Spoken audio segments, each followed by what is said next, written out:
The Adventures of Sherlock Holmes. By Arthur Conan Doyle. A Scandal in Bohemia. To Sherlock Holmes she is always the woman. I have seldom heard him mention her under any other name.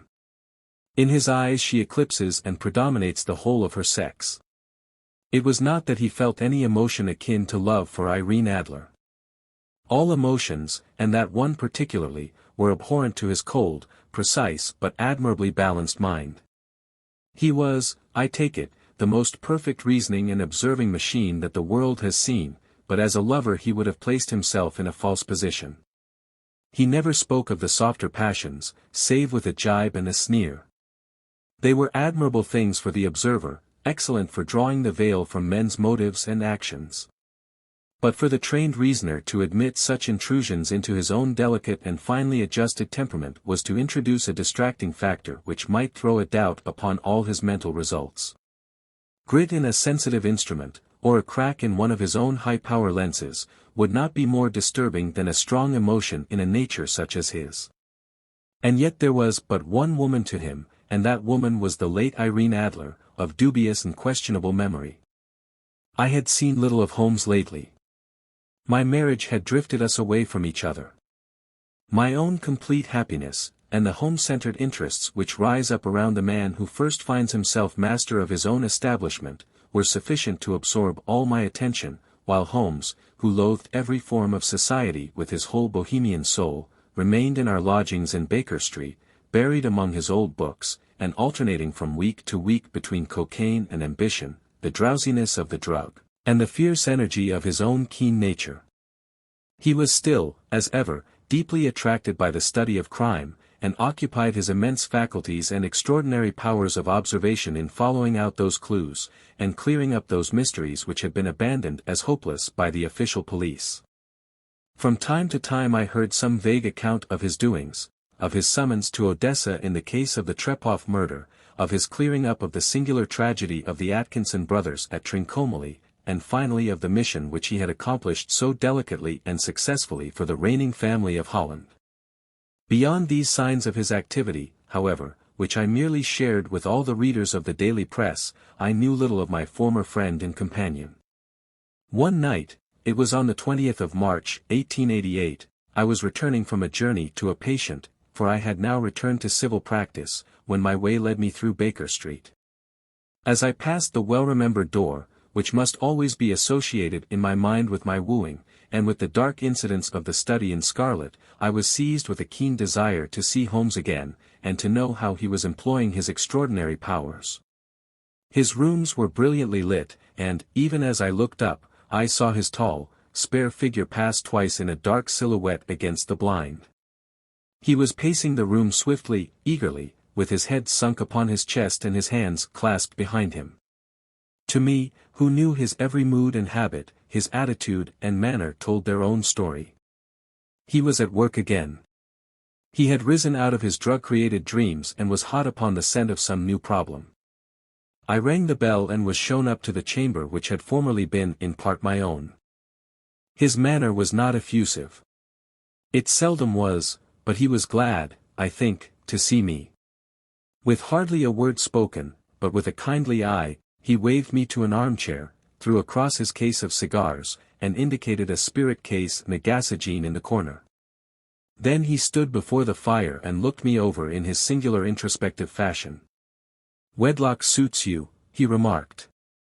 "I think, Watson, that you have put on 7.5 pounds since I saw you." 7. I answered. "Indeed, I should have thought a little more." "Just a trifle more, I fancy, Watson. And in practice again, I observe. You did not tell me that you intended to go into harness. Then, how do you know?" "I see it, I deduce it." "How do I know that you have been getting yourself very wet lately, and that you have a most clumsy and careless servant girl?" "My dear Holmes," said I, "this is too much. You would certainly have been burned, had you lived a few centuries ago.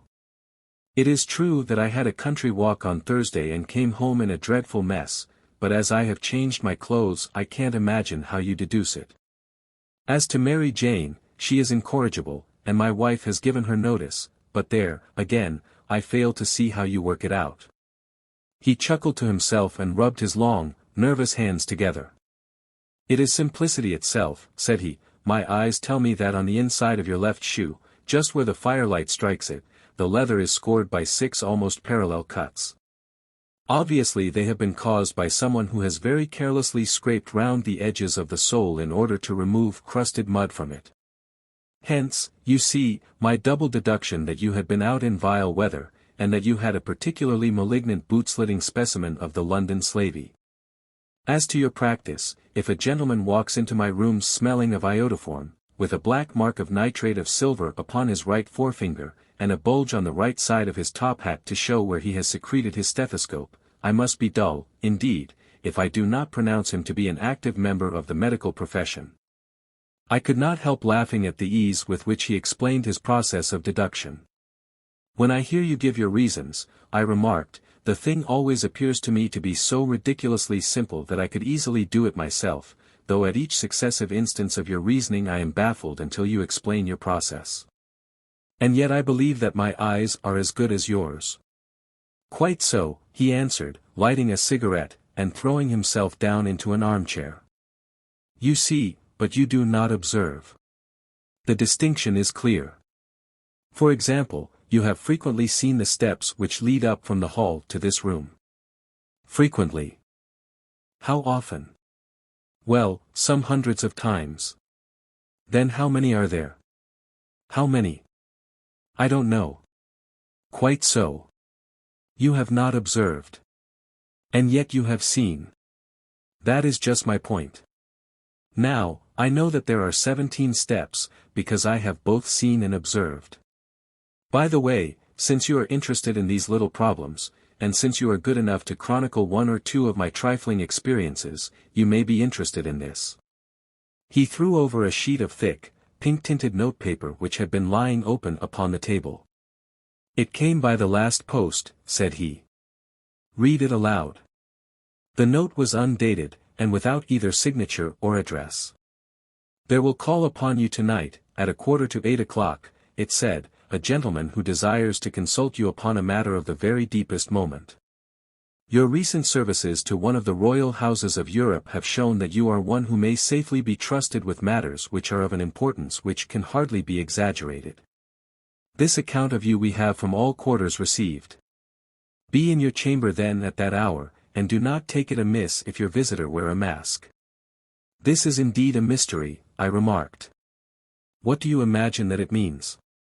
I have no data yet. It is a capital mistake to theorize before one has data. Insensibly one begins to twist facts to suit theories, instead of theories to suit facts. But the note itself. What do you deduce from it? I carefully examined the writing, and the paper upon which it was written.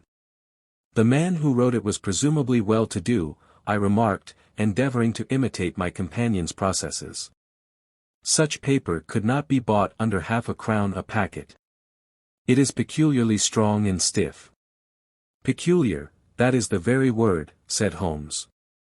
It is not an English paper at all. Hold it up to the light. I did so, and saw a large E with a small g, a, p, and a large G with a small t woven into the texture of the paper. What do you make of that? Asked Holmes. The name of the maker, no doubt, or his monogram, rather. Not at all. The G with the small t stands for Gesellschaft, which is the German for company. It is a customary contraction like our P, of course, stands for papier. Now for the GG. Let us glance at our Continental Gazetteer. He took down a heavy brown volume from his shelves. Iglo, Eglinitz, here we are, Igria. It is in a German-speaking country, in Bohemia, not far from Carlsbad.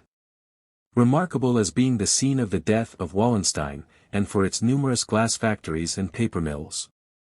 Ha, my boy, what do you make of that?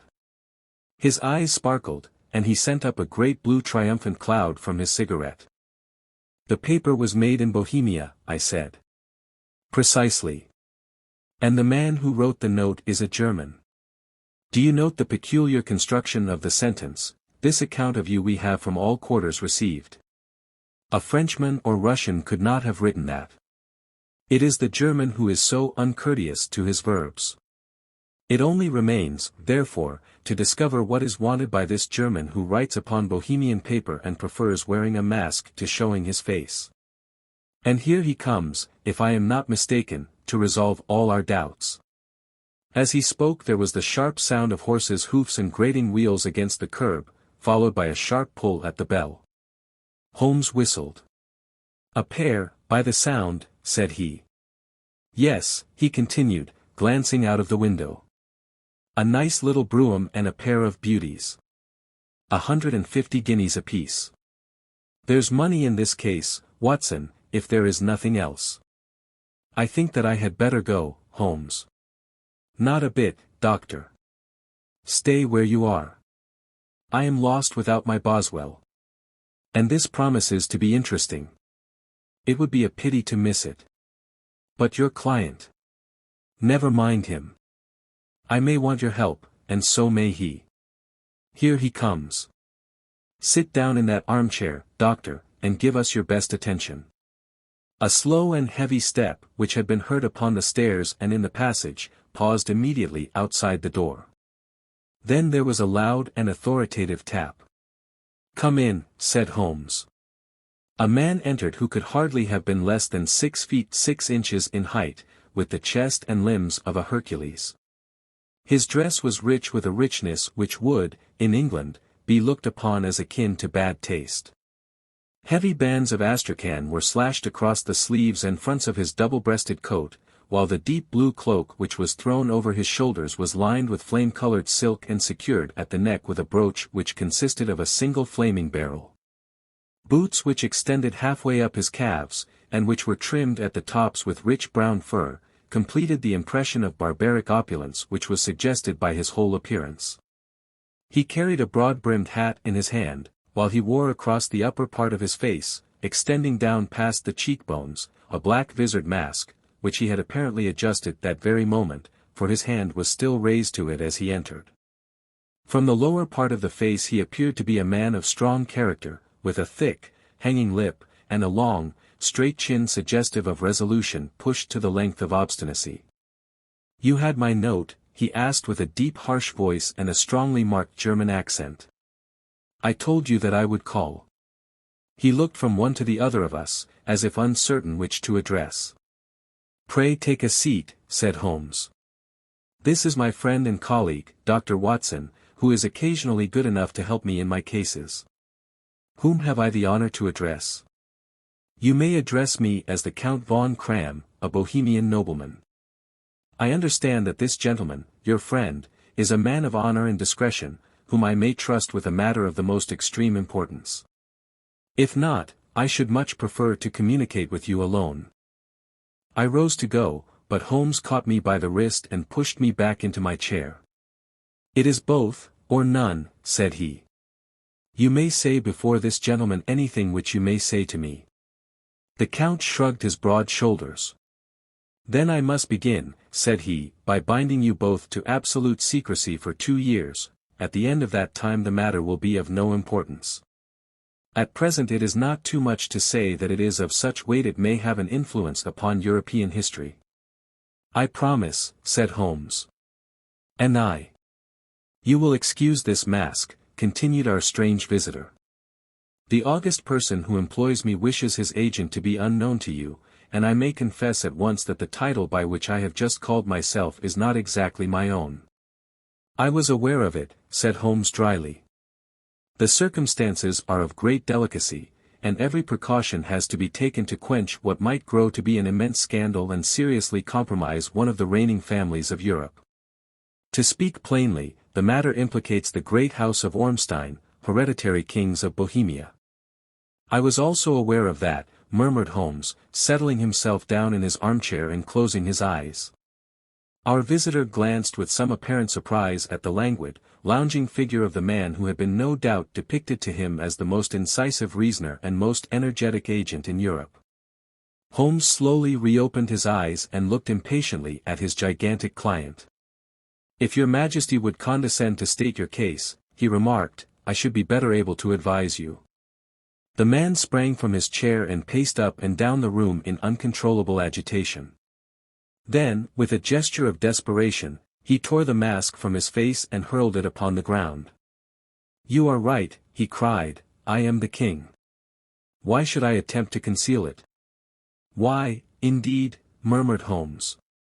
Your Majesty had not spoken before I was aware that I was addressing Wilhelm Gottsreich Sigismund von Ormstein, Grand Duke of Cassel-Felstein, and hereditary King of Bohemia. But you can understand, said our strange visitor, sitting down once more and passing his hand over his high white forehead, you can understand that I am not accustomed to doing such business in my own person. Yet the matter was so delicate that I could not confide it to an agent without putting myself in his power. I have come incognito from Prague for the purpose of consulting you. Then, pray consult, said Holmes, shutting his eyes once more. The facts are briefly these: some 5 years ago, during a lengthy visit to Warsaw, I made the acquaintance of the well-known adventuress, Irene Adler. The name is no doubt familiar to you. Kindly look her up in my index, doctor, murmured Holmes without opening his eyes.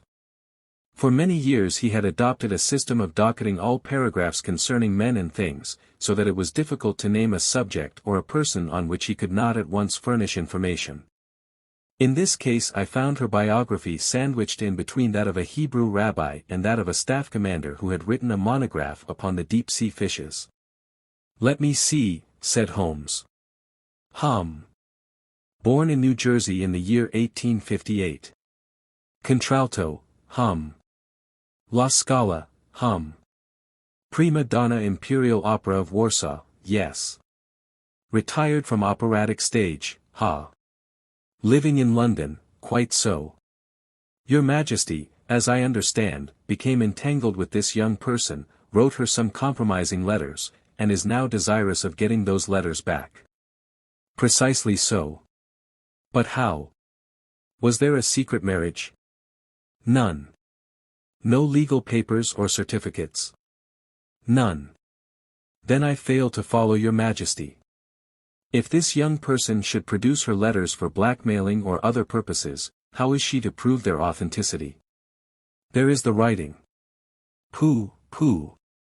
Forgery. My private notepaper. Stolen. My own seal. Imitated. My photograph. Bought. We were both in the photograph. Oh, dear. That is very bad. Your Majesty has indeed committed an indiscretion. I was mad, insane. You have compromised yourself seriously. I was only Crown Prince then. I was young. I am but 30 now. It must be recovered. We have tried and failed. Your Majesty must pay. It must be bought. She will not sell. Stolen, then. 5 attempts have been made. Twice burglars in my pay ransacked her house. Once we diverted her luggage when she traveled. Twice she has been waylaid. There has been no result. No sign of it. Absolutely none. Holmes laughed. It is quite a pretty little problem, said he. But a very serious one to me, returned the king reproachfully. Very, indeed. And what does she propose to do with the photograph? To ruin me. But how? I am about to be married. So I have heard. To Clotilde Lothman von Saxe-Meiningen, second daughter of the King of Scandinavia. You may know the strict principles of her family. She is herself the very soul of delicacy. A shadow of a doubt as to my conduct would bring the matter to an end. And Irene Adler threatens to send them the photograph. And she will do it. I know that she will do it. You do not know her, but she has a soul of steel. She has the face of the most beautiful of women, and the mind of the most resolute of men. Rather than I should marry another woman, there are no lengths to which she would not go, none. You are sure that she has not sent it yet? I am sure. And why? Because she has said that she would send it on the day when the betrothal was publicly proclaimed. That will be next Monday. Oh, then we have 3 days yet, said Holmes with a yawn. That is very fortunate, as I have 1 or 2 matters of importance to look into just at present. Your Majesty will, of course, stay in London for the present? Certainly. You will find me at the Langham under the name of the Count von Cram. Then I shall drop you a line to let you know how we progress. Pray do so. I shall be all anxiety. Then, as to money. You have carte blanche. Absolutely. I tell you that I would give one of the provinces of my kingdom to have that photograph. And for present expenses? The king took a heavy chamois leather bag from under his cloak and laid it on the table. There are £300 in gold and 700 in notes, he said. Holmes scribbled a receipt upon a sheet of his notebook and handed it to him. And mademoiselle's address, he asked. Is Briony Lodge, Serpentine Avenue, St. John's Wood. Holmes took a note of it. One other question, said he. Was the photograph a cabinet? It was. Then, good night, Your Majesty, and I trust that we shall soon have some good news for you. And good night, Watson, he added, as the wheels of the royal brougham rolled down the street. If you will be good enough to call tomorrow afternoon at 3 o'clock, I should like to chat this little matter over with you. At 3 o'clock precisely I was at Baker Street, but Holmes had not yet returned. The landlady informed me that he had left the house shortly after 8 o'clock in the morning. I sat down beside the fire, however, with the intention of awaiting him, however long he might be. I was already deeply interested in his inquiry, for, though it was surrounded by none of the grim and strange features which were associated with the 2 crimes which I have already recorded, still, the nature of the case and the exalted station of his client gave it a character of its own. Indeed, apart from the nature of the investigation which my friend had on hand, there was something in his masterly grasp of a situation, and his keen, incisive reasoning, which made it a pleasure to me to study his system of work, and to follow the quick, subtle methods by which he disentangled the most inextricable mysteries. So accustomed was I to his invariable success that the very possibility of his failing had ceased to enter into my head. It was close upon 4 before the door opened, and a drunken-looking groom, ill-kempt and side-whiskered, with an inflamed face and disreputable clothes, walked into the room. Accustomed as I was to my friend's amazing powers in the use of disguises, I had to look 3 times before I was certain that it was indeed he. With a nod he vanished into the bedroom, whence he emerged in 5 minutes tweed-suited and respectable, as of old. Putting his hands into his pockets, he stretched out his legs in front of the fire and laughed heartily for some minutes. Well, really, he cried, and then he choked and laughed again until he was obliged to lie back, limp and helpless, in the chair. What is it? It's quite too funny. I am sure you could never guess how I employed my morning, or what I ended by doing. I can't imagine. I suppose that you have been watching the habits, and perhaps the house, of Miss Irene Adler.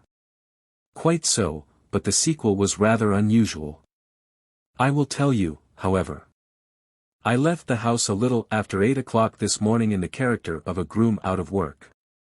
There is a wonderful sympathy and freemasonry among horsey men. Be one of them, and you will know all that there is to know. I soon found Briony Lodge. It is a bijou villa, with a garden at the back, but built out in front right up to the road, 2 stories. Chubb lock to the door. Large sitting room on the right side, well furnished, with long windows almost to the floor, and those preposterous English window fasteners which a child could open. Behind there was nothing remarkable, save that the passage window could be reached from the top of the coach house. I walked round it and examined it closely from every point of view, but without noting anything else of interest. I then lounged down the street and found, as I expected, that there was a mews in a lane which runs down by one wall of the garden.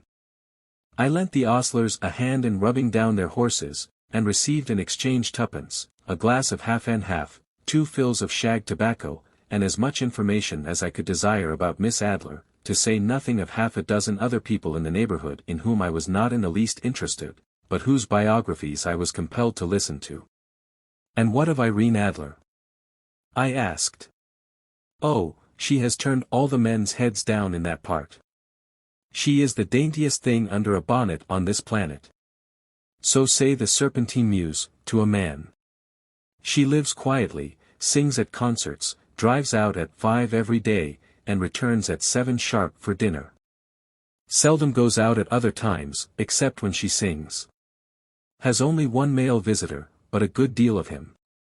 He is dark, handsome, and dashing, never calls less than once a day, and often twice. He is a Mr. Godfrey Norton, of the Inner Temple. See the advantages of a cabman as a confidant. They had driven him home a dozen times from Serpentine Mews, and knew all about him. When I had listened to all they had to tell, I began to walk up and down near Briony Lodge once more, and to think over my plan of campaign. This Godfrey Norton was evidently an important factor in the matter. He was a lawyer. That sounded ominous. What was the relation between them, and what the object of his repeated visits? Was she his client, his friend, or his mistress? If the former, she had probably transferred the photograph to his keeping. If the latter, it was less likely. On the issue of this question depended whether I should continue my work at Briony Lodge, or turn my attention to the gentlemen's chambers in the Temple. It was a delicate point, and it widened the field of my inquiry. I fear that I bore you with these details, but I have to let you see my little difficulties, if you are to understand the situation. I am following you closely, I answered. I was still balancing the matter in my mind when a hansom cab drove up to Briony Lodge, and a gentleman sprang out. He was a remarkably handsome man, dark, aquiline, and moustached, evidently the man of whom I had heard. He appeared to be in a great hurry, shouted to the cabman to wait, and brushed past the maid who opened the door with the air of a man who was thoroughly at home. He was in the house about half an hour, and I could catch glimpses of him in the windows of the sitting room, pacing up and down, talking excitedly, and waving his arms. Of her I could see nothing. Presently he emerged, looking even more flurried than before. As he stepped up to the cab, he pulled a gold watch from his pocket and looked at it earnestly. Drive like the devil, he shouted, first to Gross and Hankey's in Regent Street, and then to the Church of St. Monica in the Edgware Road. Half a guinea if you do it in 20 minutes. Away they went, and I was just wondering whether I should not do well to follow them when up the lane came a neat little landau, the coachman with his coat only half buttoned, and his tie under his ear, while all the tags of his harness were sticking out of the buckles. It hadn't pulled up before she shot out of the hall door and into it. I only caught a glimpse of her at the moment, but she was a lovely woman, with a face that a man might die for. The Church of St. Monica, John, she cried, and half a sovereign if you reach it in 20 minutes. This was quite too good to lose, Watson. I was just balancing whether I should run for it, or whether I should perch behind her landau when a cab came through the street. The driver looked twice at such a shabby fare, but I jumped in before he could object. The Church of St. Monica, said I, and half a sovereign if you reach it in 20 minutes. It was 25 minutes to 12, and of course it was clear enough what was in the wind. My cabby drove fast. I don't think I ever drove faster, but the others were there before us. The cab and the landau with their steaming horses were in front of the door when I arrived. I paid the man and hurried into the church. There was not a soul there save the two whom I had followed and a surpliced clergyman, who seemed to be expostulating with them. They were all three standing in a knot in front of the altar. I lounged up the side aisle like any other idler who has dropped into a church. Suddenly, to my surprise, the three at the altar faced round to me, and Godfrey Norton came running as hard as he could towards me. "Thank God," he cried. "You'll do. Come. Come." "What then?" I asked. "Come, man, come, only 3 minutes, or it won't be legal." I was half dragged up to the altar, and before I knew where I was I found myself mumbling responses which were whispered in my ear, and vouching for things of which I knew nothing, and generally assisting in the secure tying up of Irene Adler, spinster, to Godfrey Norton, bachelor. It was all done in an instant, and there was the gentleman thanking me on the one side and the lady on the other, while the clergyman beamed on me in front. It was the most preposterous position in which I ever found myself in my life, and it was the thought of it that started me laughing just now.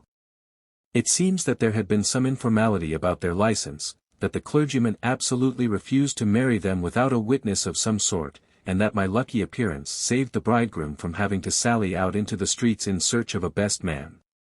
The bride gave me a sovereign, and I mean to wear it on my watch chain in memory of the occasion. "This is a very unexpected turn of affairs," said I, "and what then?" Well, I found my plans very seriously menaced. It looked as if the pair might take an immediate departure, and so necessitate very prompt and energetic measures on my part. At the church door, however, they separated, he driving back to the temple, and she to her own house. "I shall drive out in the park at 5 as usual," she said as she left him. I heard no more. They drove away in different directions, and I went off to make my own arrangements. "Which are?" "Some cold beef and a glass of beer," he answered, ringing the bell.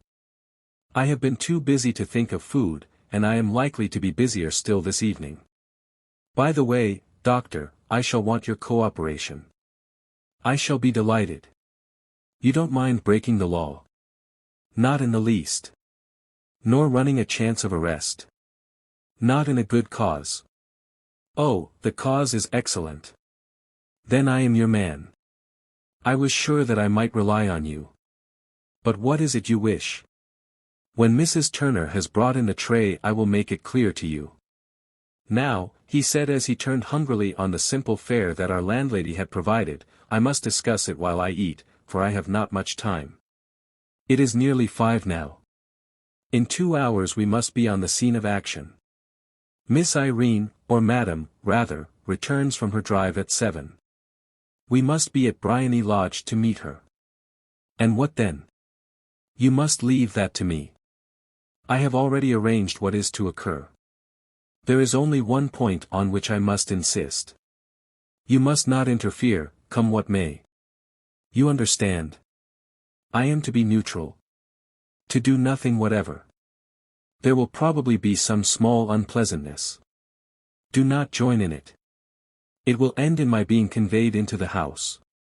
4 or 5 minutes afterwards the sitting-room window will open. You are to station yourself close to that open window." "Yes." "You are to watch me, for I will be visible to you." "Yes." "And when I raise my hand, so, you will throw into the room what I give you to throw, and will, at the same time, raise the cry of fire. You quite follow me?" "Entirely." "It is nothing very formidable," he said, taking a long cigar-shaped roll from his pocket.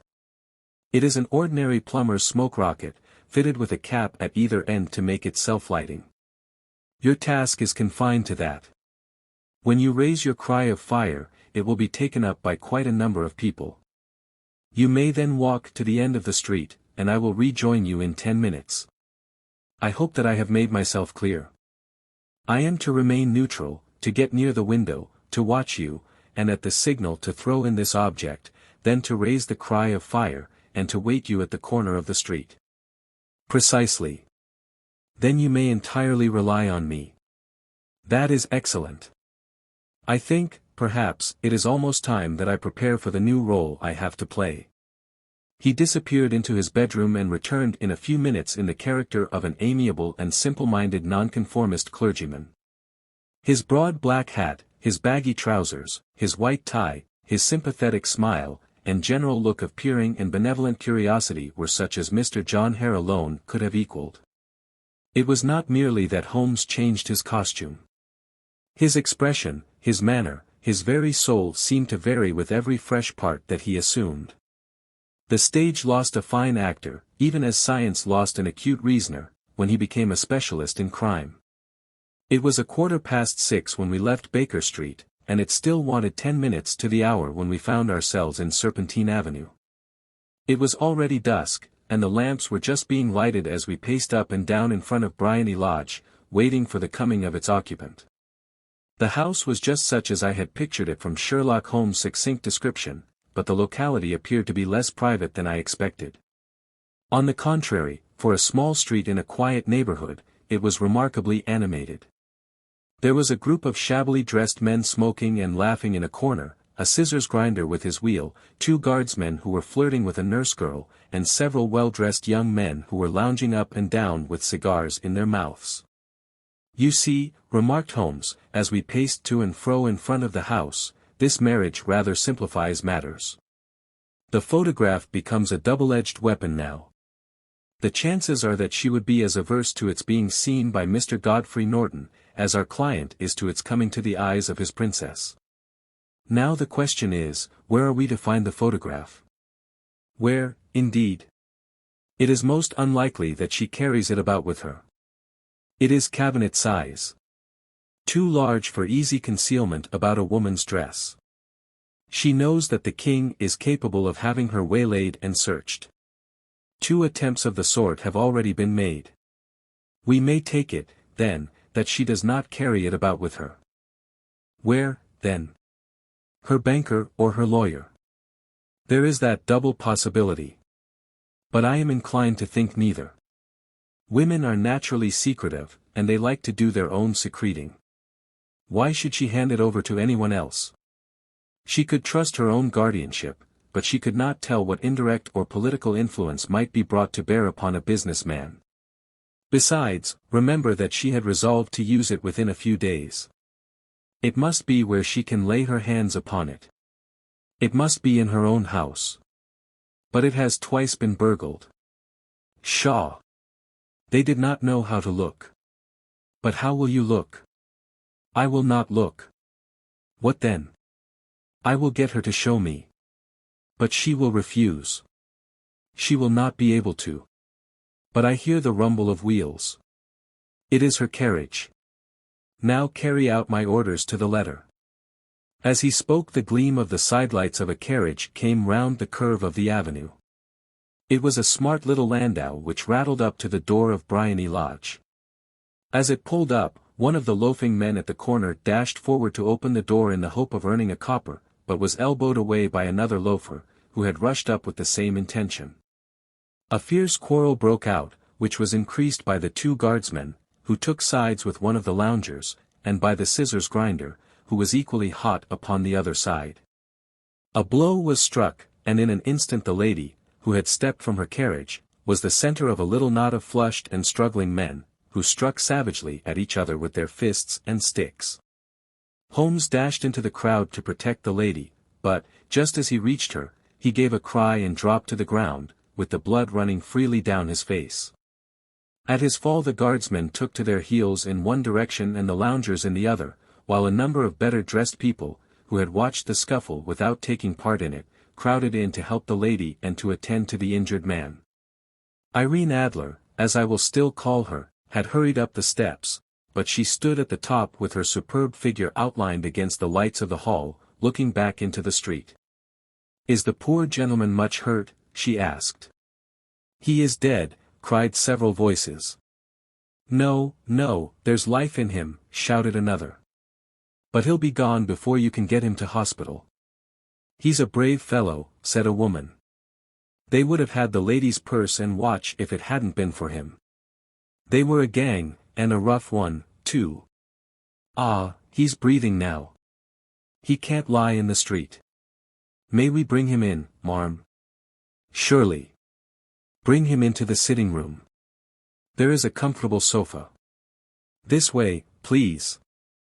Slowly and solemnly he was borne into Briony Lodge and laid out in the principal room, while I still observed the proceedings from my post by the window. The lamps had been lit, but the blinds had not been drawn, so that I could see Holmes as he lay upon the couch. I do not know whether he was seized with compunction at that moment for the part he was playing, but I know that I never felt more heartily ashamed of myself in my life than when I saw the beautiful creature against whom I was conspiring, or the grace and kindliness with which she waited upon the injured man. And yet it would be the blackest treachery to Holmes to draw back now from the part which he had entrusted to me. I hardened my heart, and took the smoke rocket from under my ulster.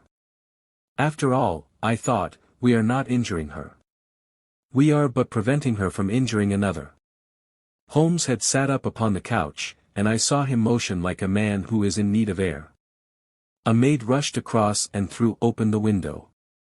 At the same instant I saw him raise his hand, and at the signal I tossed my rocket into the room with a cry of "Fire!" The word was no sooner out of my mouth than the whole crowd of spectators, well-dressed and ill, gentlemen, ostlers, and servant maids, joined in a general shriek of "Fire!" Thick clouds of smoke curled through the room and out at the open window. I caught a glimpse of rushing figures, and a moment later the voice of Holmes from within assuring them that it was a false alarm. Slipping through the shouting crowd I made my way to the corner of the street, and in 10 minutes was rejoiced to find my friend's arm in mine, and to get away from the scene of uproar. He walked swiftly and in silence for some few minutes until we had turned down one of the quiet streets which lead towards the Edgware Road. "You did it very nicely, Doctor," he remarked.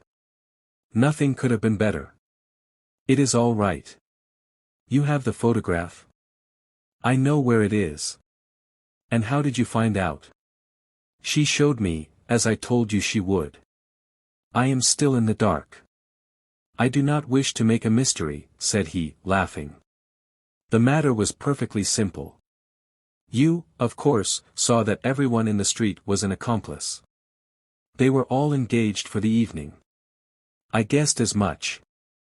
Then, when the row broke out, I had a little moist red paint in the palm of my hand. I rushed forward, fell down, clapped my hand to my face, and became a piteous spectacle. It is an old trick. That also I could fathom. Then they carried me in. She was bound to have me in. What else could she do? And into her sitting room, which was the very room which I suspected. It lay between that and her bedroom, and I was determined to see which. They laid me on a couch, I motioned for air, they were compelled to open the window, and you had your chance. How did that help you? It was all important. When a woman thinks that her house is on fire, her instinct is at once to rush to the thing which she values most. It is a perfectly overpowering impulse, and I have more than once taken advantage of it. In the case of the Darlington substitution scandal it was of use to me, and also in the Arnsworth Castle business. A married woman grabs at her baby, an unmarried one reaches for her jewel box. Now it was clear to me that Our Lady of today had nothing in the house more precious to her than what we are in quest of. She would rush to secure it. The alarm of fire was admirably done. The smoke and shouting were enough to shake nerves of steel. She responded beautifully. The photograph is in a recess behind a sliding panel just above the right bell pull. She was there in an instant, and I caught a glimpse of it as she half drew it out. When I cried out that it was a false alarm, she replaced it, glanced at the rocket, rushed from the room, and I have not seen her since. I rose, and, making my excuses, escaped from the house. I hesitated whether to attempt to secure the photograph at once, but the coachman had come in, and as he was watching me narrowly, it seemed safer to wait. A little over-precipitance may ruin all. And now? I asked. Our quest is practically finished. I shall call with the king tomorrow, and with you, if you care to come with us. We will be shown into the sitting room to wait for the lady, but it is probable that when she comes she may find neither us nor the photograph. It might be a satisfaction to His Majesty to regain it with his own hands. And when will you call? At 8 in the morning. She will not be up, so that we shall have a clear field.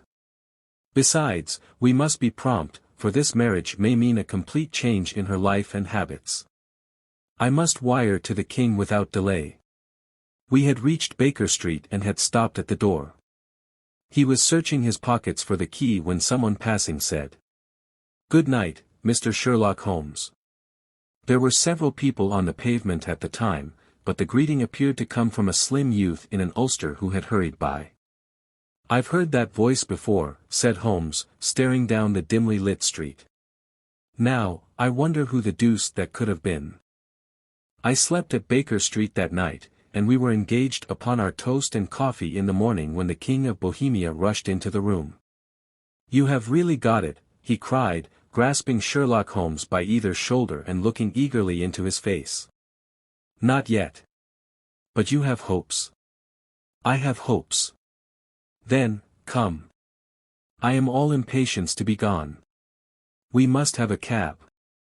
No, my brougham is waiting. Then that will simplify matters. We descended and started off once more for Briony Lodge. Irene Adler is married, remarked Holmes. Married? When? Yesterday. But to whom? To an English lawyer named Norton. But she could not love him. I am in hopes that she does. And why in hopes? Because it would spare your Majesty all fear of future annoyance. If the lady loves her husband, she does not love your Majesty. If she does not love your Majesty, there is no reason why she should interfere with your Majesty's plan. It is true. And yet.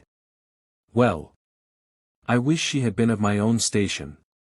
What a queen she would have made. He relapsed into a moody silence, which was not broken until we drew up in Serpentine Avenue. The door of Briony Lodge was open, and an elderly woman stood upon the steps. She watched us with a sardonic eye as we stepped from the brougham. Mr. Sherlock Holmes, I believe, said she. I am Mr. Holmes, answered my companion, looking at her with a questioning and rather startled gaze. Indeed. My mistress told me that you were likely to call.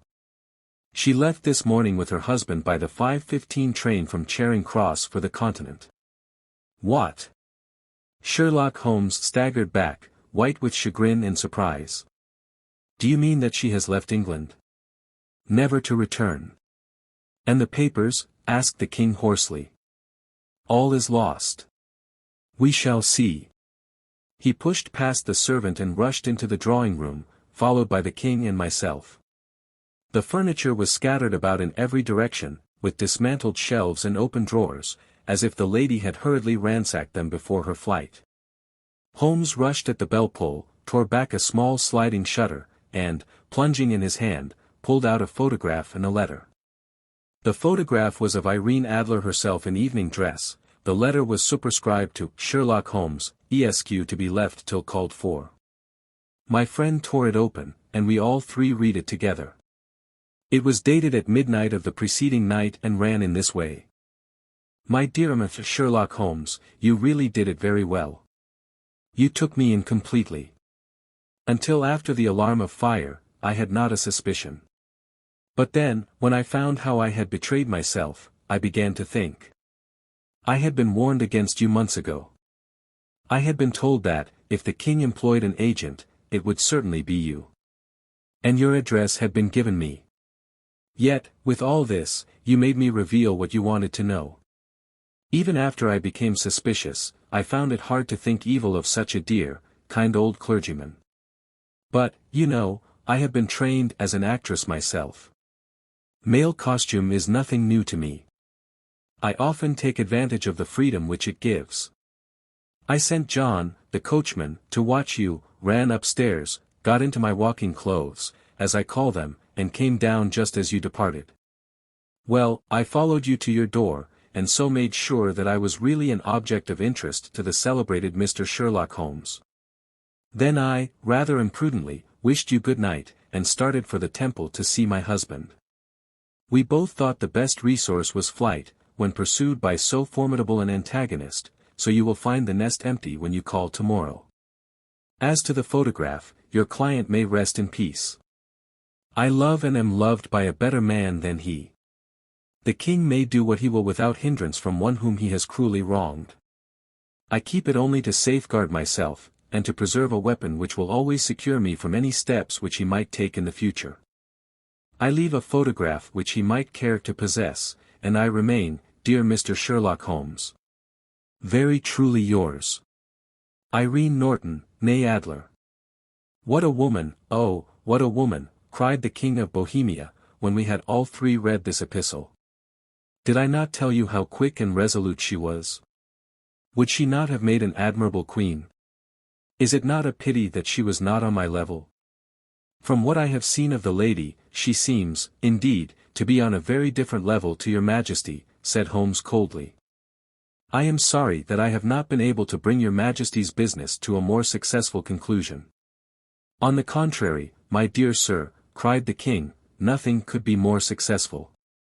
I know that her word is inviolate. The photograph is now as safe as if it were in the fire. I am glad to hear your Majesty say so. I am immensely indebted to you. Pray tell me in what way I can reward you." "This ring," he slipped an emerald snake ring from his finger and held it out upon the palm of his hand. "Your Majesty has something which I should value even more highly," said Holmes. "You have but to name it." "This photograph." The king stared at him in amazement. "Irene's photograph," he cried. "Certainly, if you wish it." "I thank your Majesty. Then there is no more to be done in the matter. I have the honor to wish you a very good morning." He bowed, and, turning away without observing the hand which the king had stretched out to him, he set off in my company for his chambers. And that was how a great scandal threatened to affect the kingdom of Bohemia, and how the best plans of Mr. Sherlock Holmes were beaten by a woman's wit. He used to make merry over the cleverness of women, but I have not heard him do it of late. And when he speaks of Irene Adler, or when he refers to her photograph, it is always under the honorable title of the woman.